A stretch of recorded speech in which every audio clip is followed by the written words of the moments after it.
আসসালামু আলাইকুম রহমতুল্লাহি বারকাতু। আজকে আপনাদেরকে বাস্তব কিছু চিত্র দেখাবো যে নদী আসলে মানুষের কতটা ক্ষতি করে এবং নদী কতটা ভয়ঙ্কর।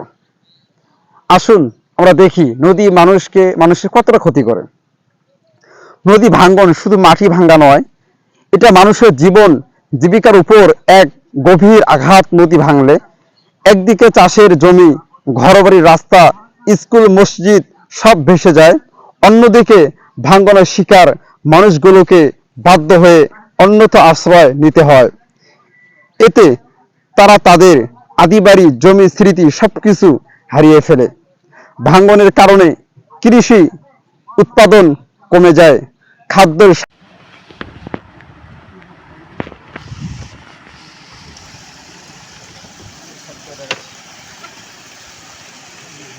বন্ধ করেছি। আরে ওদিকে